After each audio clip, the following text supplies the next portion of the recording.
While looking around the room for a solution, Fex spotted the strange, square-shaped device that was located in Logan's room. He noticed it almost instantly. It was a teleporter, but not just any type. It was the same type of teleporters they used on his planet. But this wouldn't be of any help to them at all. The last place Fex wanted to go was back home, and the others would be made into if they were taken there. He did, however, decide to make note of where it was, just in case he ever decided to go back. "How about Fex's mind control?" Aaron said. "Couldn't he tell them to go away or remove their memories?" "If they are adults, it would be much harder than before," Fex replied. "Besides, right now I'm guessing there will be a lot of people covering that area. If I wanted to get out of this place, the portal room would be the first place I would think of. So there's no way we can pull off something as similar as we did against True Dream, not unless we had someone on the inside." The last words Fex had spoken gave Quinn an idea. It was a risky one, but he had a gut feeling that he would be able to help. He was already keeping Quinn's huge secret, so there was some trust between them, and he felt like if there was one person that was on the right side of justice, it would be him. "Then we have no choice," Quinn said. "We need to ask Leo for help." The words that came out of Quinn's mouth surprised them all. This also included Vorden, who felt like he was the closest to him.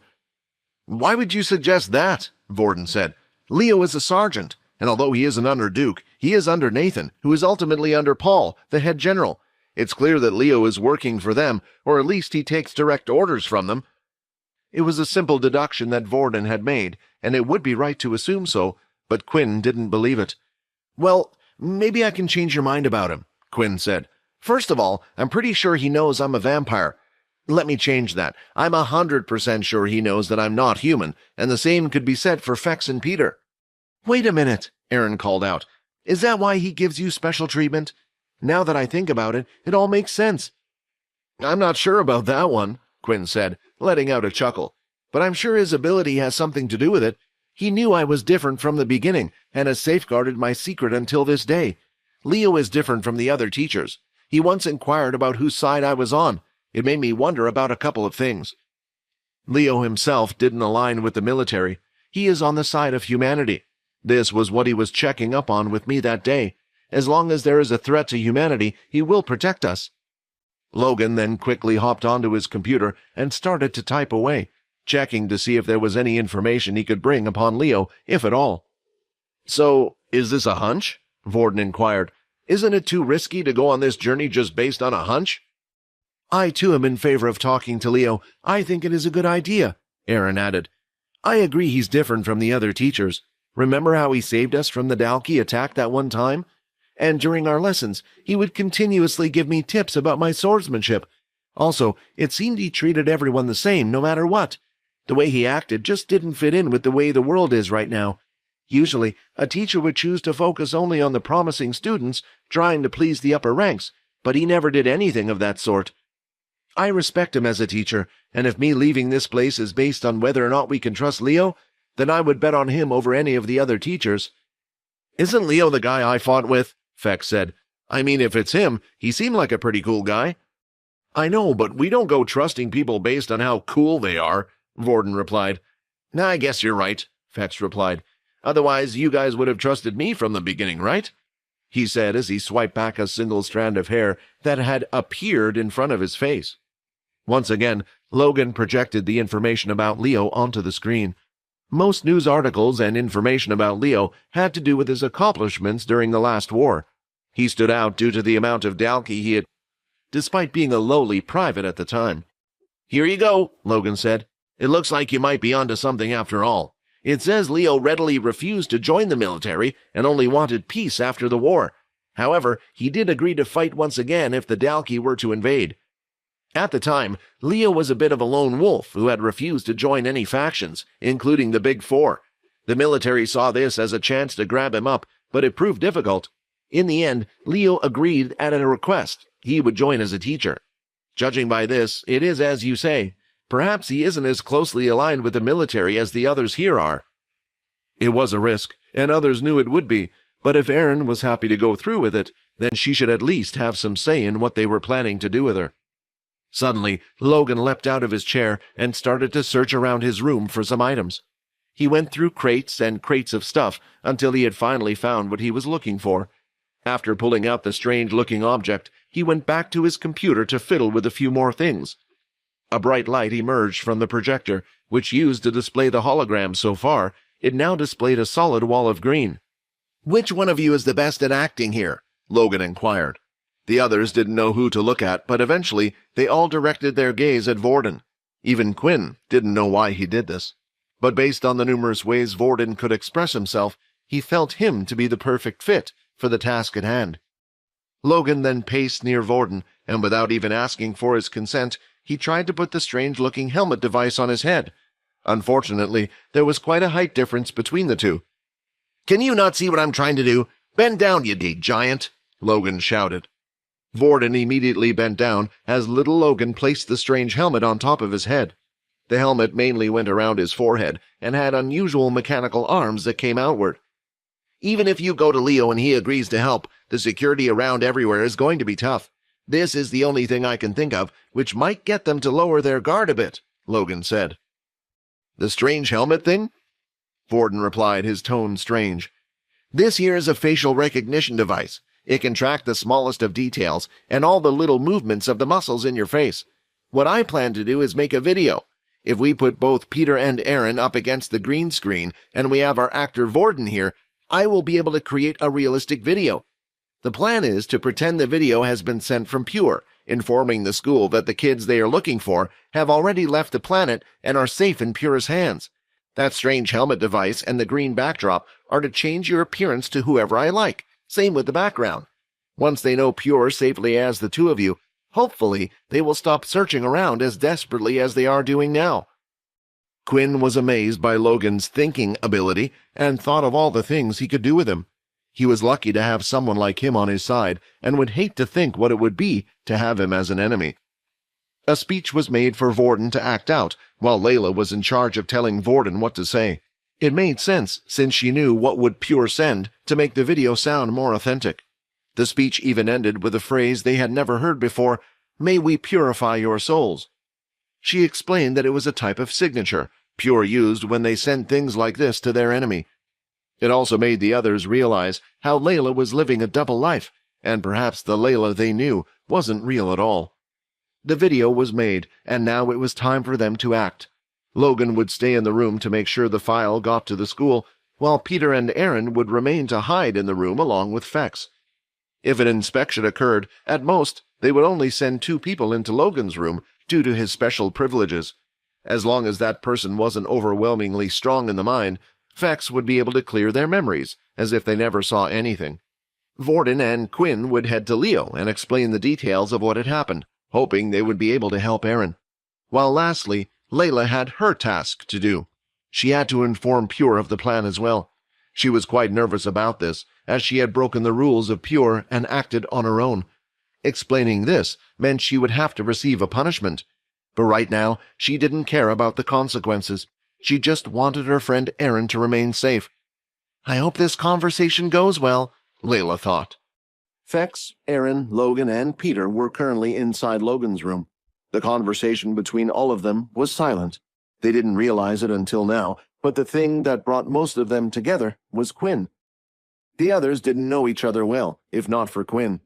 The only sound that could be heard was Logan typing away on his computer, trying to gain access and find a way to upload the video they had made without any traces. Fex, on the other hand, was keeping a close eye on Peter. Without Quinn there, Fex felt like it was his duty to protect all of them. If he went out of control, though Logan would be able to deal with him on his own. He knew firsthand how strong his shots from his strange suit were. While looking deeply at Peter, Fex was trying to figure out just who Quinn was. Right now he had 2 main theories. One of them was that he was a member of one of the 13 families raised here on Earth since birth, and reported back to the main families once in a while.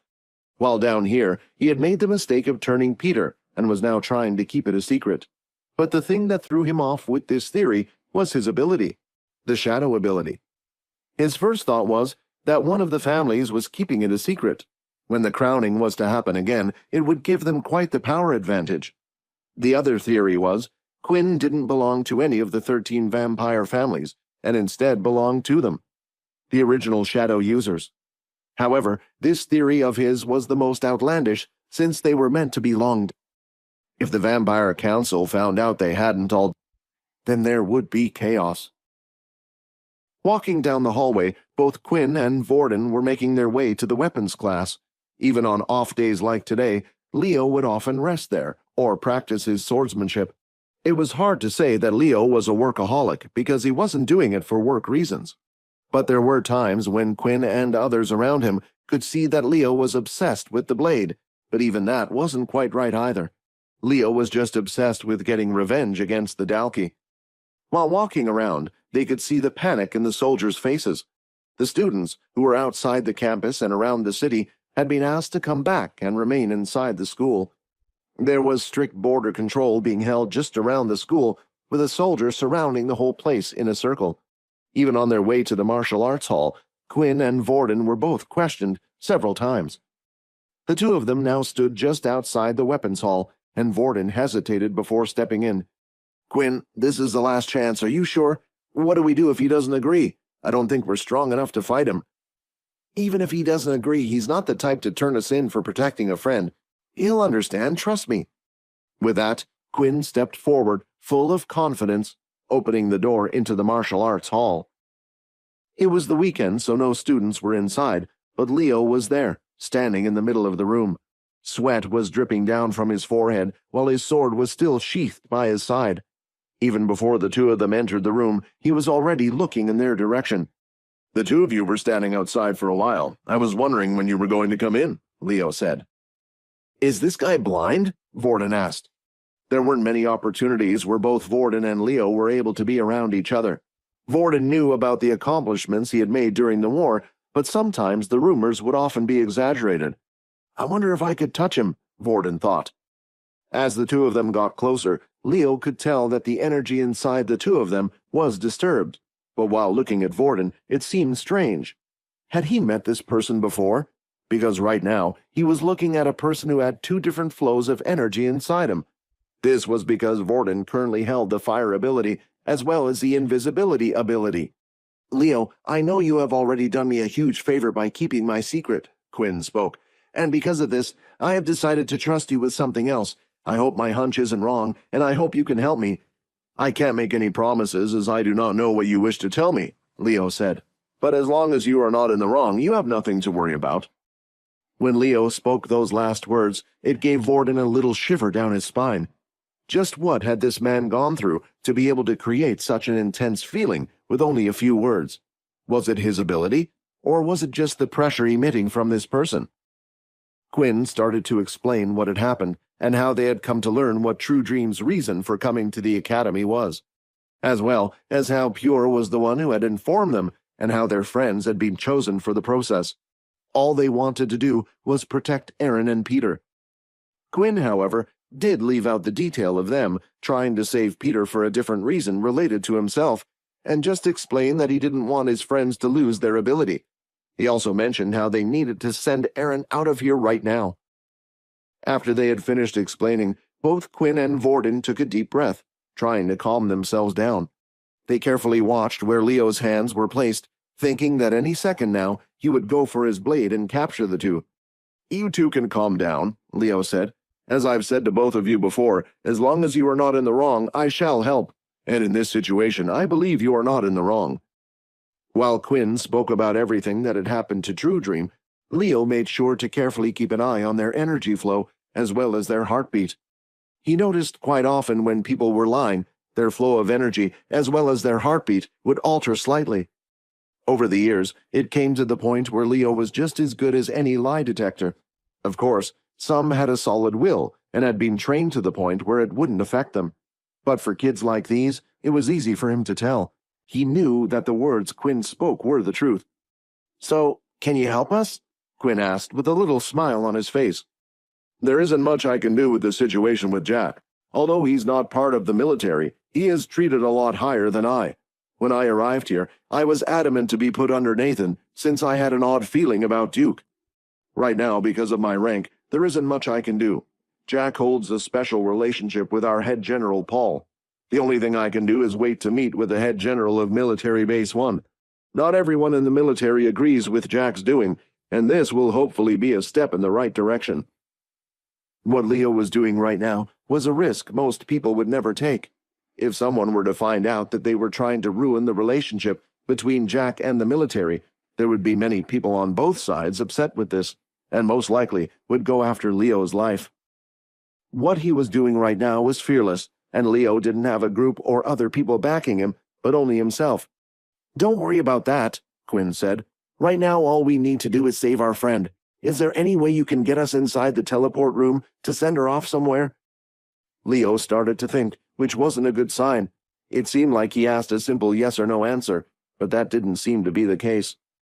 "As you know, the portal room has been heavily guarded ever since what happened between you two. Most likely it will be guarded even more. Still, there is a way. Follow me." While entering her room, Leila was more nervous than ever. It reminded her of the time when she first joined the school. She was reminiscing about all the strange feelings, and they made her feel sick. "I think by the end of the day, I'm going to come out around 5 pounds lighter," she mockingly said to herself, desperately trying to forget about the ordeal she was in. There was no one inside when she entered her room. Her roommates were Erin and another female student. Most of the time, their other roommates seemed to be out, which was a good thing for Leila. Still, just to be safe, she kept an eye on the door as she went about doing what she needed to be done. She had no clue how Logan caught her, despite her being so conscious. This made her second-guess her actions. All those years of training were hammered into her so she wouldn't be caught during an investigation, and in the end she was caught by another student. Maybe she just wasn't made for work like this. The black orb resting under her bed was now in her hand, and once again she took a deep breath, readying herself before tapping the top of the sphere. The blue ring on the top started to pulse in and out until eventually turned into a solid blue color, signaling that it had been connected. "Agent 45 connected with Agent 83. Today isn't a report day. Does there seem to be a problem?" the voice from the sphere asked. "I would like to make a special report. Would you please connect me to Agent number 5? Leila asked. "The single agents are too busy. You can report it to me and I will pass on the message to them." "I'll ask you again," Leila said firmly. "Please let me speak to Agent 5. This is not a request as an agent, but say that it's from her daughter." There seemed to be a slight pause between the two for a moment, before the agent eventually replied. "I will see what she says." Leila waited while the other agent contacted her mother. In the Pure organization, they had special numbers associated with each agent. The number system could be split up into 4 different categories. The first group of people was the hundreds. These agents of Pure were given no such number ranking. All they were told were that they were above the 100 special agents. These people would often be new to the Pure organization and would only be used on large-scale operations. Then, below them were the ranked. These agents were numbered from 20 to 100. These were special operative agents whose numbers were based on their position within the organization. The lower your rank was, the more powerful you were. The third group was the higher ranked, going from 6 to 20. Because they were quite different compared to other agents because they were mainly there due to the power. And then finally, you had the final 5. Some of these members were the original creators of Pure and also the strongest within the organization. When Leila was first introduced to the ranking system, she found it weird. For a group that was so hell-bent on outcasting hierarchy in society, it was strange for their group to have one. But they always said that it was different because they all had the same goal in mind. It would only be this way for now until they achieved their goal, and then they would get rid of the ranking system. By then, equipment, wealth, and resources would be distributed equally. Leila started to remember the mock videos they showed her of what the world could be, and they always seemed so peaceful. She was interrupted by a familiar voice while she was deep in her thoughts. "This is Agent 5. I hear you have some important news for me, Agent 83, the voice said. After hearing those words come out of her mouth, Leila was a little upset. She hadn't spoken to her mother in a while, and the first thing she talked about was business. She didn't ask her how she was or how she was doing and didn't even say her name, but she had always been like this, and Leila was used to it by now. Leila started to explain the details of what happened, how she acted on her own without informing Pure to protect her friends, going against Jack, and what the situation currently was.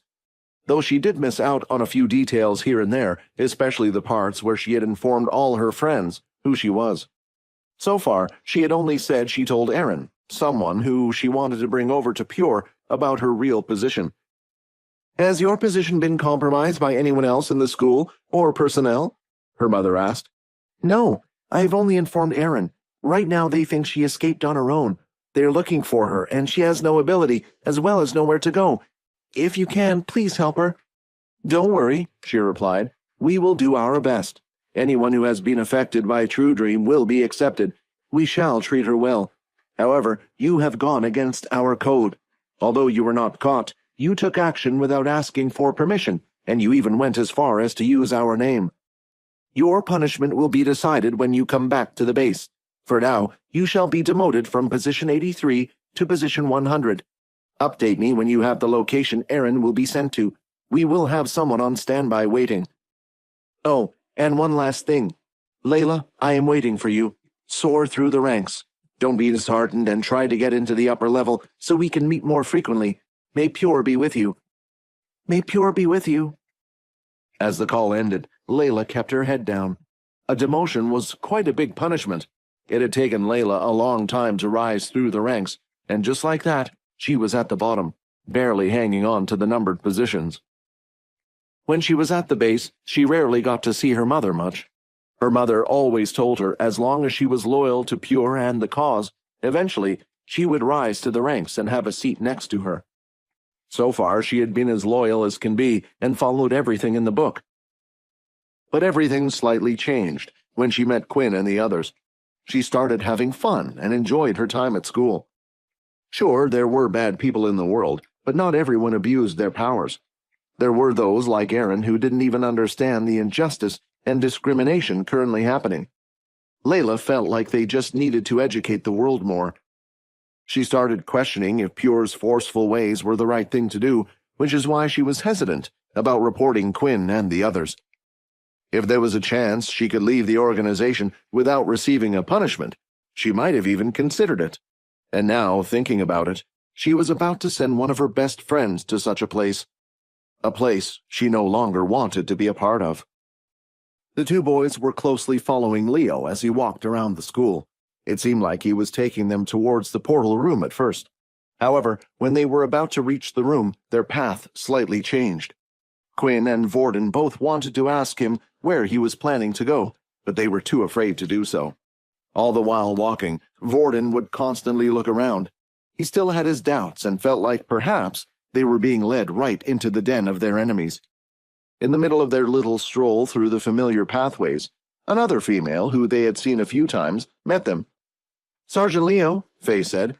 "Where are you heading to? Didn't you receive the message?" she asked. "Sorry, I was busy training, and it seems that no one bothered to inform me. Is it something urgent?" he replied. "There has been an update about the situation of the two students who ran away from their punishment. It appears that somehow Pure has already gotten their hands on both of them."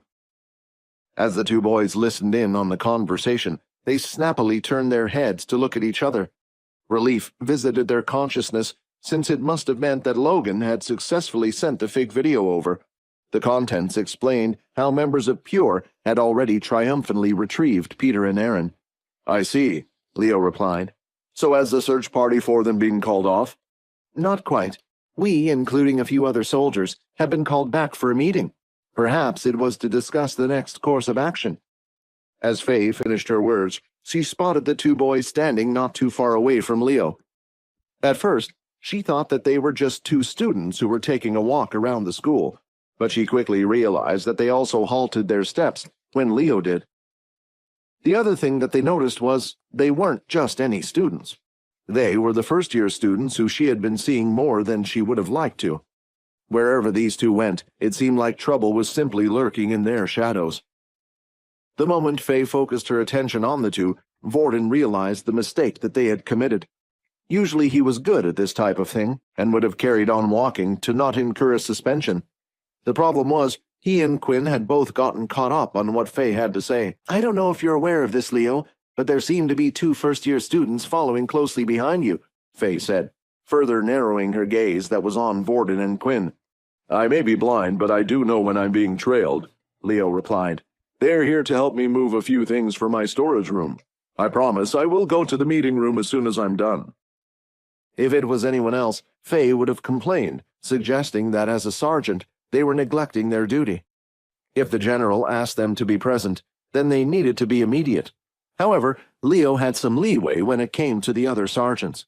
This was because they were aware of the fact that they wanted him, and it wasn't the other way around. "I will let them know that you will be a little late then," Faye said as she gave a salute before she took her to leave. "I wonder when the two of them managed to get close to Leo." A lingering thought registered in her mind. She made it a point to look over their files once she had returned to her office. She felt that something was amiss regarding the setup. On the other hand, Leo stopped in his tracks, prompting the students to do the same. They had reached an area in the school that they had never been to before. It was located around the back of the teleport area, and to access it, a special code should be entered on a panel that served as the lock. Again, Vorden was amazed at how well Leo was able to navigate the entire place. He couldn't help but think it had to have something to do with his ability. His curiosity was getting the better of him as a strange urge to touch Leo arose in him, but the opportunity didn't arrive. When they entered the special building, they noticed that it was full of rooms that housed an eerie ambiance. They were all barricaded with metal doors that had numbers painted on their facade. "This area is dedicated to the soldiers' storage room. When we moved here, we were allowed to bring our personal belongings," Leo explained. They walked for a few seconds, eventually stopping right before the door that had the number 12 painted on it. There is a security device that made sure that the only one who had access to this room was him, unlike the other codes utilized on the previous doors. Placing his hand on top of the access panel, it soon allowed Leo inside. When the storage unit opened, both Quinn and Vorden were amazed at what was inside. Some weapons were displayed on all sides of the room. In the center, there was something that looked similar to a boxing ring. There was a wooden doll, similar to the size of an average adult human being, holding a wooden sword. The whole place looked like any other weapons hall. "Are all these yours?" Quinn asked. "No, they once belonged to me and my friends. I just inherited them," Leo said with a melancholic tone in his voice as he continued to walk towards the back of the storage room. The two boys waited at the back while Leo went to search for something. While bidding for their time, they couldn't help but look at the weapons surrounding them. "Inspect." Looking at the items, Quinn was curious to see what level they were at, and to his surprise, the first random weapon he looked at in the room was at the advanced tier level. It was a short little dagger. Quinn continued his inspection of the weapons. He noticed that most of them were high class and were classified as beast equipment. He couldn't even imagine how much the whole thing would cost. It turned out that Quinn wasn't the only one who noticed the equipment around them was mostly high gears, as Vorden did too. "Hey, if you're not going to use these things, do you mind if I keep them?" Just then, Leo came out from the back, holding a fairly large circular device. It was almost the same size as his upper body. He placed it in front of the two students, making a loud sound as it hit the floor. "I'm afraid that all of these weapons are cursed," Leo said. "Their users died with too much resentment, and those emotions stayed in their weapons." Subsequently, Leo placed his hand on his very own weapon. "You didn't have to make up some lie if you didn't want to give it to me," Vorden cheekily replied. "Sometimes our very own eyesight blinds us," Leo explained. "Having no sight has allowed me to see more things than I have ever seen before. If only you could see the things I could see, perhaps you would begin to understand a little." As soon as Leo spoke those words, Vorden was interested. The sight he was referring to probably had something to do with his ability, Vorden thought. "Oh," Vorden replied, "if you're talking about your ability, is there a way you can show me? I can copy and use other people's abilities. All I need to do is touch their hand." Quinn was a little afraid about how Leo would react. He could tell that Vorden was pushing it a little too far, but surprisingly, Leo laughed at this. "If you wish to, then go ahead," Leo said as he held out his hand. At the same time, a strange smile appeared on his face. With that, the pressure Vorden felt before was back. When Vorden explained to Leo his abilities, Leo was running his lie detection ability to see if he was speaking the truth or not. It was for this reason that Leo wasn't as cautious. With experience, Leo knew it wasn't a good idea to have contact with someone's ability you didn't know. Certain abilities had conditions that needed to be set before using them. This was called a cost.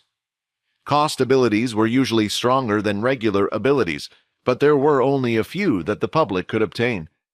Two examples of cost abilities were Vorden's, where he needed to touch a user's bare skin before being able to use their power, and Jack's, who could only absorb their power through the user's mouth. Cost abilities were quite rare and were still being discovered today. Sometimes families passed down ancient scripts which their ancestors knew nothing about but practiced out of tradition, only to find out later that there was a cost involved in unlocking their ability. Many people assumed this happened to True Dream too. In a world without abilities, Jack would have never discovered his very own ability. Vorden looked at Leo's hand once again, and this time with slight hesitation. "Just do it," Rayton complained. "You have to be so careful about everything you do." With Rayton speaking his mind like the little devil on his shoulder, he eventually took the plunge and shook Leo's hand. Vorden could feel an insurgence of new energy inside his body. The cells in his body were finally changing. It was the strongest force he had ever felt enter his body before. Even when touching the hand of Berg, a member of the Big Four and a level 8 user, he had never felt this type of energy before. Finally, the two of them let go. "Well?" Leo asked. "Do you see what I see?" Vorden activated the ability, and his whole vision went black. He could no longer see using his regular eyesight. Instead, the walls and floor appeared like wireframes that were constantly moving, as if the ground and the walls around were alive. When he looked at his hand, he could see the flow of yellow energy appearing off his own body. He turned his head and looked at Quinn, who was giving off a different color, a dark purple hue which burned brightly. Vorden now understood why Leo was able to tell that Quinn was different. It was the colors of energy. Finally, though, when he looked at Leo, the largest shock came to him. Leo's flame was yellow, just like Vorden's. However, there was a big difference between the two. The flow of energy burning was much more intense, and it seemed to be at least 4 times bigger than his own. But how? Vorden thought. It didn't make sense to Vorden. Using his ability, not only did he copy the ability, but also the number of mutant cells in their body. Even if Leo's ability was beyond that of level 8 of the military scale, Vorden should have still been able to copy it. But looking at his aura and looking at Leo's, there was a big difference, and he didn't know why. Then Vorden started to notice something else. The sword around his waist was also burning a bright red color, and the energy coming off from it was nearly just as strong as Leo himself. While Vorden was looking at Leo, he pointed towards the weapons on the wall. As he turned his head, he noticed that all the weapons hung up were burning with a bright red color too. "Is this normal for beast weapons?" Vorden asked. "It seems like you really can see what I can see. A regular beast weapon does not shine. As I said before, these are different," Leo explained. "And what about you?" Vorden asked. "Why are you—" Just before Vorden could ask his question, Leo immediately suppressed the yellow aura around his body and brought it down to the same level as Vorden. Seeing this action, Vorden knew Leo was telling him not to ask about it, and it was clear he had done it on purpose for some other reason. Leo then tapped the large metallic circular object. "This here is a portable teleportation device. It's an old one, but it still works. As you know, these are a one-time use thing. It will allow you to go to a destination, but not come back," Leo explained. "The location of this device is set to a planet called Lintarnia. It's a green portal planet that I once came from, so it should be safe." "There is one problem, though," said Leo. "As you can see, it's very big and heavy. There is no way to move this without being suspicious or being seen by anyone else. This is as much as I can help you." Quinn then walked up to the device and tried lifting the thing. It was indeed heavy, and would most likely take the two of them to carry it back to Logan's room. "We could bring Erin over to the portal," Vorden suggested, although it would be risky taking her out of Logan's room with all the people around. As Vorden made his suggestion, an idea suddenly popped into Quinn's head. He touched the shadow just underneath the large metallic object. "Dimensional space." The shadow underneath the object grew, and when it encased the whole thing, it eventually dropped down, as if the object was sucked into a black hole. "That solves the problem," Quinn said. With the dimensional space, as long as the object wasn't of living matter, he was able to take it with him and take it out whenever he liked, so it was perfect for this type of situation. "I wish you two good luck," Leo said. "It's best if we don't communicate with each other often other than our classes." As the two boys ran off, Leo looked at the back of the two of them. "The future ahead will be dark for you two, but it seems you will be strong enough to overcome it." Back at Logan's room, Leila had arrived before the two boys did. It didn't seem like Logan's room was inspected. Also, Peter hadn't gone on an outrage, which was the first piece of good news all day. Instead, Peter was carefully reading the files on the new students to identify who he was meant to take over. He needed to get his birth date and background details perfect, in case he was asked or if he ever needed to fill out forms for the school. While waiting, eventually the two boys finally arrive. "Looks like we did it," Quinn said. The circular portal was set up in Logan's room, while Leila sent a message with details about which planet Erin would be in for an agent of Pure to pick her up. Once Leila received a confirmation back, it was finally time for them to say their goodbyes. Logan tapped a few buttons on the side of the circular machine, and two claw-like objects opened up from the side. A few moments later, a green-colored round fuzz of energy was produced. The portal was activated. Before stepping into it, she looked back at everyone in the room. "I know you Lacers will still do well without me, become the best, and keep my top place warm for me when I return," she said with a smile. Looking at Erin's smile, their hearts started to melt a little. It was the first time they had ever seen Erin smile, and it was beautiful. She was already a beauty, but the smile was the icing on top of the cake. The one that seemed to be upset about the whole thing, though, was Leila. Tears wouldn't stop falling down her face, as she was truly losing a good friend. "Remember, if there is any problem and you need to contact us, use the watch," Logan shouted. With those last words said, Erin stepped into the portal, experiencing a whole new world. "Please don't let anything bad happen to her," Leila thought. On the planet Biolotmare, a medium-sized shelter stood along a clear blue river. A Tier 4 shelter with a population of around 20,000 people. The shelter wasn't owned by the military or the Big Four, but instead was owned by a secret benefactor who would hire out travelers, or traveler factions, to guard the place. It was unusual for a shelter because usually they would publicly declare who they were protected by to avoid any confrontation with other groups, but not this one. The shelter was surrounded by hilltops and long green fields, and it seemed like the area was completely void of beasts. Standing by one of the portal entrances was a young man who was tapping his foot on the ground. As he was waiting, he watched the children and families happily play with each other on the street, while others were even swimming in the river. "So peaceful," the young man said. "They can live their lives out here all happy, but they're unaware of what is happening back on Earth and the other planets. Everyone should deserve something like this, not just you guys." A strange sound was heard by his side. When he turned his head, he could see the space next to him became distorted. Warping in and out, suddenly, a bright white circular portal appeared. A snow-white-skinned female with blonde hair dropped out of it. She braced herself gently as she landed on the floor, but for a few moments remained completely still. Little drops of water hit the floor, and finally, when they stopped, she lifted her head and wiped her face with the sleeve of her arm. The man walked up to the woman and looked her up and down before saying anything. She was wearing the school uniform as described to him by Agent 100.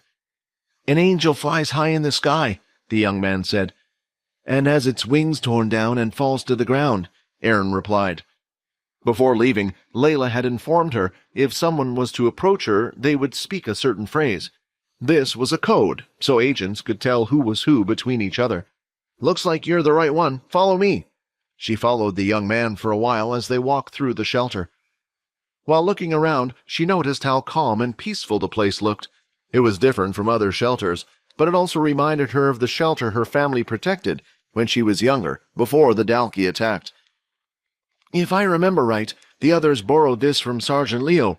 Maybe this is where he used to live? She thought. The young man led her out of the shelter.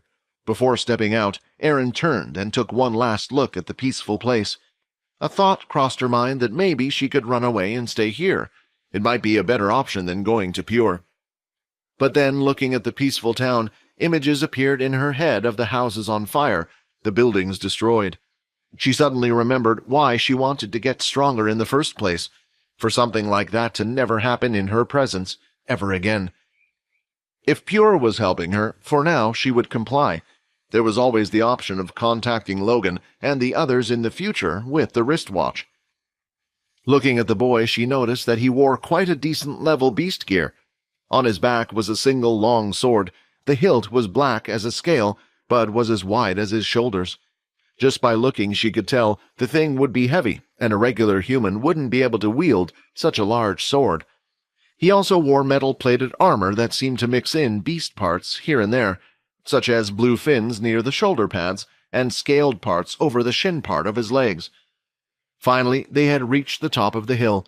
From the top, they were still able to see the river flowing through the valley and the shelter just from the other side. "This should be far enough," the young man said, standing near the edge of the cliff top. The man started to walk around as if he was looking for something on the floor, until eventually a ping sound was heard. "Here it is." The man started to dig down at the spot with his bare hands. Although he was tearing pieces of the ground away, he made it look like he was just shifting piles of sand away. "Hey, pretty lady, are you just going to stand there, or are you going to help me?" the man asked. Erin looked at the floor where the man was digging, and then looked at his hands, which were covered with dirt. At least he was wearing a pair of gloves, but the only thing she managed to bring with her was her sword, that always stayed around her waist. Unwillingly, she took a step forward. Although she didn't want to get dirt on her hands, she thought it would be best if she made a good impression with the people she would be staying with for a couple of years. Just as she moved forward, a loud screeching sound could be heard in the air. At first, it looked like a small little black dot in the sky, but it got bigger, and eventually Erin had a clear view of what it was. "Watch out!" she shouted. "It's a beast!" While seeing how peaceful the town was, she had forgotten about the fact that this still wasn't Earth. Dangerous beasts lived on these planets.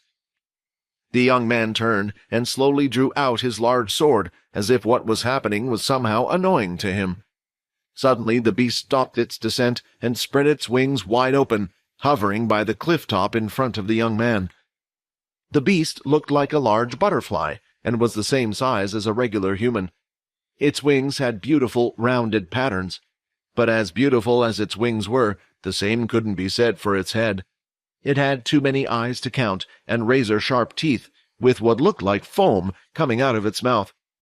"Will you please just let me go home?" the young man shouted, and at the same time the butterfly beast dashed forward. Erin immediately went to cast an ice spike from below, hoping to hit the beast, but that's when she sadly realized that she no longer had her powers. It marched forward, and the young man lifted the sword just at the right time, pushed it down like a pin right on top of its head. Its wings had stopped in an instant, and the beast was... "Can you at least get the crystal?" the man asked. "It's located in the lower half of its body." While Erin went to carve out the beast's crystal, the man continued to dig in the location.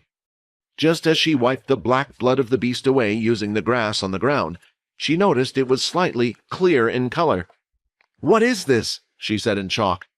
The clearer the outer shell of the crystal surrounding the energy inside, it meant the higher the tier of crystal. Right now, what Erin held in her hands was a crystal with its first outer shell clear, which meant it was at least an intermediate tier beast, and the young man was able to kill it using no abilities and only beast weapons. Erin was starting to see the Pure organization in a slightly different light right now. Finally, the man had stopped digging and pulled out a large, circular metallic device. Straight away, Erin knew what it was because it was similar to the one she had used to arrive on this planet. After pressing a few buttons on the side, the portal opened up. "Well, are you ready to meet your new home?" he asked. Before, she wasn't so keen, but after seeing the young man's actions, she now stepped forward willingly. Before they entered the portal, though, the man stopped her. "Take off the watch," he said. This If you're worried about the school tracking me, they won't be able to. Your member disabled it, Aaron tried to explain. The man then forcefully grabbed her wrist and snapped the watch off before throwing it onto the ground. You're about to head into the Pure's base. We can't and won't take any chances. After that, he pulled Aaron into the portal, and the two of them disappeared out of sight. Military Base 2, things were starting to calm down, not just for the soldiers on the base, but also for Quinn and his group. The video seemed to work quite well, and it looked like they had nearly called off the entire search. The base was now treating it as a secondary objective rather than a full-on search. Because of this, each member felt like a huge weight was lifted off their shoulders. However, Leila felt like a new one was put on hers. There was only one problem left to solve right now, and that was Peter. The group had decided they would continue to hide Peter inside Logan's room. It wasn't the right time to reveal him. The tension was still a little high. While he stayed in Logan's room, it would also give him time to practice the details of the student he was pretending to be. Before leaving Logan's room, Quinn made a cut on his hand and fed some of his beers to Peter and commanded him not to attack Logan. He would need to do this every night until Peter was able to use the disguise. This meant right now it was night. The others had left, and the only ones in the room were both Logan and Peter. Despite their situation, Logan simply continued his normal routine in the night. He was at his workbench using strange tools as he messed around with his gadgets. This continued for a few hours. "Where did I put that cogwheel?" Logan asked himself as he surveyed around the room but couldn't find anything. As he swiveled around in his chair, he noticed that Peter was standing in the same spot and wasn't moving. "Do you not need to sleep?" Logan asked. Peter replied just by shaking his head. "Well, I don't sleep much either." He shrugged and then motioned to him. "Hey, do you mind passing me that cogwheel shape by your side?" Peter looked around for it and handed over the strange device that Logan had asked him for. Without saying anything else, Logan continued to work on his new invention. "Pass me the green glowing circular orb?" he asked.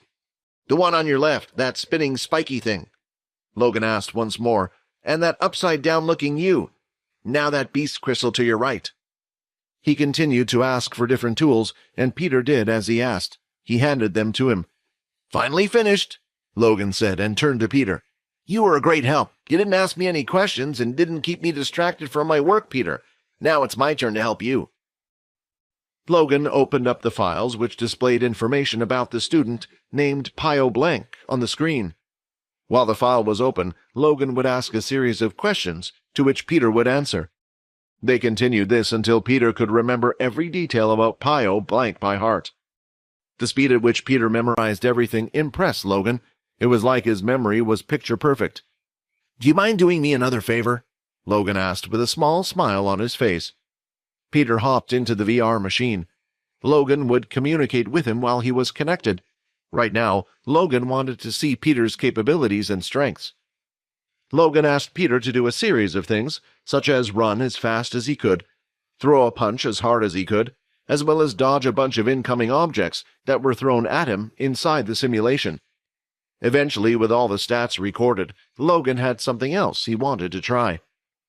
"Peter, behind you a pair of weapons will appear. Use them however you wish against the NPC enemies." Suddenly, a pair of short blades appeared on the ground behind him, and at the same time, 8 different men all in a solid black color appeared. They didn't look like humans, but like blobs of ink instead. These were the NPCs that Logan had created to practice his fighting skills, and weren't part of the game he created. Using the 2 weapons and Peter's speed, he was able to deal with most of the enemies with ease, and Logan was impressed. Right now, both his strength and speed were nearly 4 times the level of an average human. Logan continued these sets of tests, and each time he would drop in a different weapon for Peter to use against the enemies. Right now, Logan had set the game to allow his body to react as it would do in real life, and what was more amazing than anything was the fact that Peter never seemed to get tired. He was able to fight just as well as he did from the start of the game to the end. Peter, while going through the entire process, was having fun. On the outside, he hadn't been able to test his strength. He was able to use it freely for the first time. Even if he was being used by Logan for his purposes, he didn't mind. The relationship between them was mostly give and take. Finally, the simulation had ended, and Peter exited the pod. After gathering all of Peter's stats, Logan concluded that Peter would make a great spy or a... He performed best with the short dual blades while using the weapons. He also never got tired and could run at great speeds. He also had a nearly perfect memory. And lastly, he also knew that they had the ability of transformation, being able to disguise himself as anyone he wanted. It was a shame that Peter was already on Quinn's team. If the case had been any different, then Logan would have loved to have invited him for his very own portal outing. While Logan was deep in thought, he heard a knock on the door, and to his utter surprise, it was Quinn and Fex. "What are you two doing back here so soon?" Logan asked. "What are you talking about?" Quinn replied. Logan quickly rushed to his computer to check the time. It was already the next day in the afternoon. Classes for the school day had already ended, and Fex, along with Quinn, had come to check up on Peter, as well as another reason. Without realizing it, Logan had been up the whole day with Peter. "What can I do for you?" Logan muttered as he rubbed his bloodshot red eyes. "You can sleep if you want," Quinn asked. "Yeah, you look nearly as good as Peter," Fex added with a chuckle. "Well, I can decide that once you two let me know what you need. If you're here for Peter, I and him are doing great." "Actually," Quinn replied, "I was hoping we could use your VR capsule.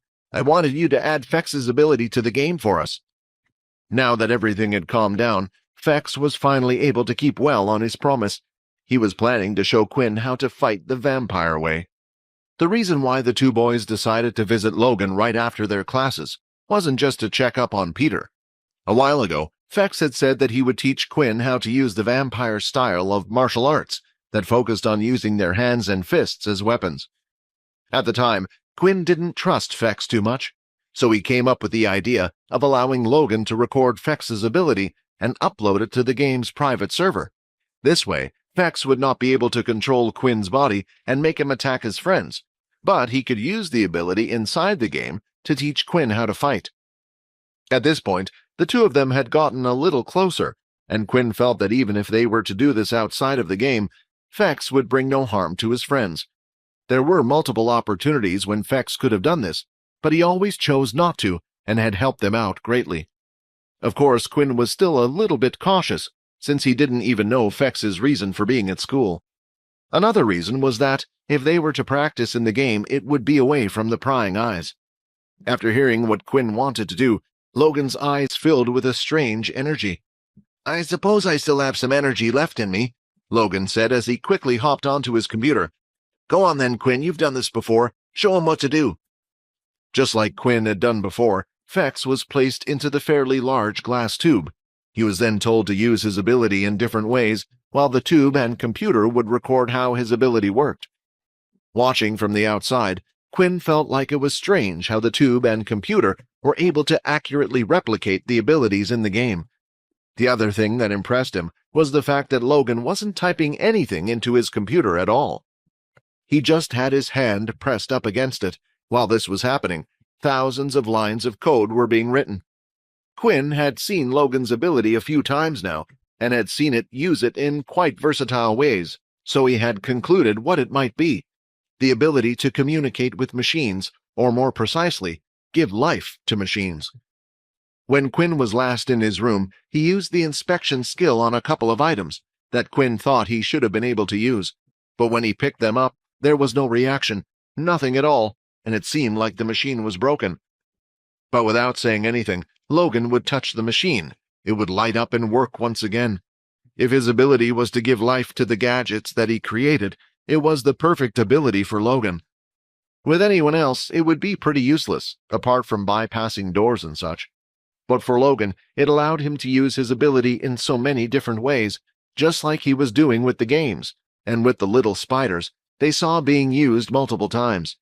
"And we are done," Logan said as he opened his eyes and let go of the computer. "How will we play?" Quinn asked. "There's only one VR machine." "I thought of that beforehand," Logan said as he threw two very small, square-looking nanosticks in the air. Both Quinn and Fex caught them with ease by swiping their hands in the air. Usually if you try putting anything into the VR capsules, it will just reject them for security reasons. But those have been blessed by me, Logan explained. Just head to the back and pop them in. After that, when you log into the VR capsule, it will give you the option of which server to connect to.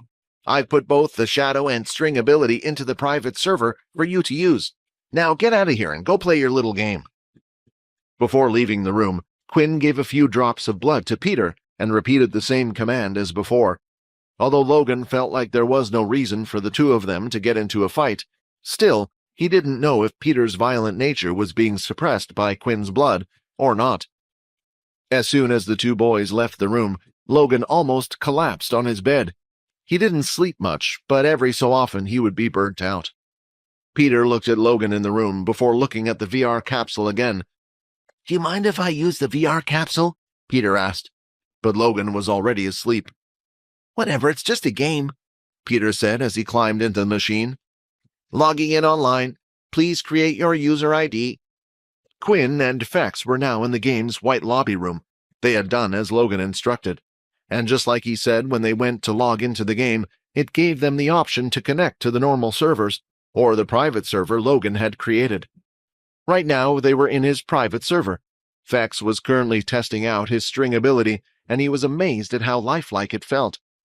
There were a few things that he wasn't able to do with the strings that he could do on the outside, but that was mainly when he tried combining some of his vampire skills with his abilities. After testing out his strings for a while, he was finally ready. "Okay, so the idea is, I will control your body using the strings. Now what you need to do is focus on the feeling of each movement. Every sequence of moves starts somewhere and ends somewhere. You need to put these things together like building blocks. Rather than me showing it to you, this is the best way I can teach you, because your body experiences it along with your muscles," Fex explained. "So are you ready?" Quinn was ready this time. Within the game, there was no chance for him to be hurt. He stood with his back facing towards Fex and had his arms and legs spread out to make it easier for him. Just like he did with Aaron, Fex walked up to Quinn and inserted 12 different pieces of string into 12 different parts of his body. Hi, Quinn here. Wondering what happens next? If you want to jump the queue and unleash all episodes, click on the link here and install the Pocket FM app.